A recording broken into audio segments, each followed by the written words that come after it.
Hello guys, आज हम लोग आ रहे श्री श्री राधा गोविंद मेला परिवेशन में। अभी मैं आपको बंगाली में भी बोलेंगे, हिंदी में भी बोलेंगे, सब लैंग्वेज में बोलेंगे। आपको चाहिए तो आप और इंग्लिश में भी आपको बोलेंगे। आज ये लास्ट दिन है श्री श्री राधा गोविंद मेले का। आज हम लोग 3:22 में आए हैं। जगह है उत्तर बंगाईगांव नतून बाजार उपेंद्र। चलिए हम लोग देखते हैं। होली के बाद वाले 5 वाले दिन से चालू होता है डोल पूर्णिमा का। चलिए गाइस, अभी हम लोग देखते हैं। पहले हम जाने के बाद हम लोग पहले देख पाएंगे हम लोग के प्यारे लड्डू गोपाल को। अब इसे मैं फिर से बंगाली में बोलेगा। এই যে আমাদের লাড্ডু গোপাল, হাতে লাড্ডু নিয়ে বাতি জ্বলছে।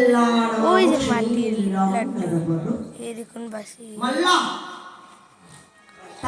এখান থেকে আমরা দেখতে পারবো বাসে বাতাসা আরো চেষ্টা রাখা দান ভান্ডার বা পাত্র। এখানে বোর্ড, এই যে দেখুন মহারাজ মালদার এটার আগে একটা হলো 10টা থেকে 2টা অব্দি। এখান থেকে আমরা যাবো, যে এখান থেকে দেখতে পারবো আমরা নৌকা বিলা। কি নৌকা এই দেখুন, এই আমাদের এখানে আবার নীলাও চলছে পিছনে, আওয়াজ তো পাচ্ছেনই আপনারা। এই দেখুন, এই দেখুন এখানে আবার আমাদের শ্রীকৃষ্ণ গৌতম চড়াতে। এই দেখুন, এই দেখুন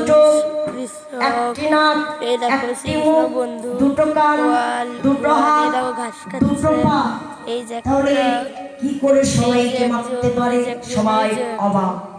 আবার এখান থেকে আমাদের আমি ওই দিক দিয়ে দেখাচ্ছি আপনাদের। চলুন, এই দেখুন এই যে আমাদের পঞ্চগড় শিশু এদিক তারা দেখছে ভগবান তো অন্য কেউ নয়, যে দেখবো এখানে শ্রী রাধা শিশুর সমান। এদিকে গিয়ে দেখবো আমরা খেলতে পারবো শ্রী রাধা গোবিন্দ। এইবার বিরাট আমরা লাড্ডু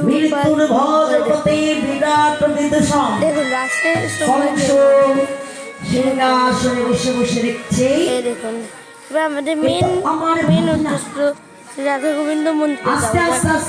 এদিক দিয়ে এটা আমার ভাগিনা রাধা গোবিন্দ মন্দির আসার পর আমরা তাও দেখি বন্ধ। ওই দেখুন আমাদের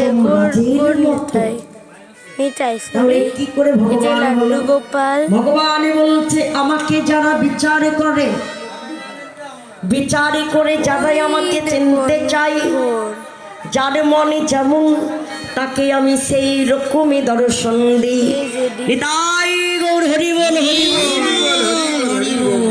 একটা যার মনে যেমন বেশ তাকে সেইভাবেই আমি ড্রাইভার ইউনিট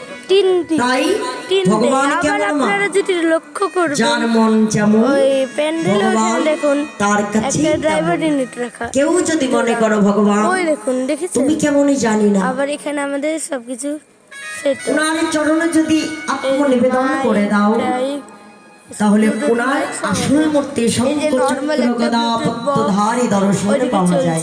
ওই যে আবার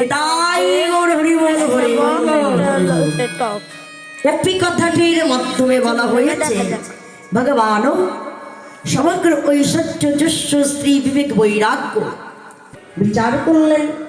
দেখুন আমাদের প্রাকৃত জগতে সাধারণত যুবতীকে নিয়ে যেই রকম লীলা করেন ভগবান শ্রীকৃষ্ণের শতকোটি গোপিনী নিয়ে সেই রকম লীলা নয়। এরকম যোগমায়া আশ্রিত লীলা আর মহামায়া আশ্রিত লীলা। তাহলে যোগমায়া আর মহামায়া এই দুটো হচ্ছে পার্থক্য। প্রথমে জানতে হবে মহামায়া আর যোগমায়া এর মধ্যে পার্থক্যটা কি।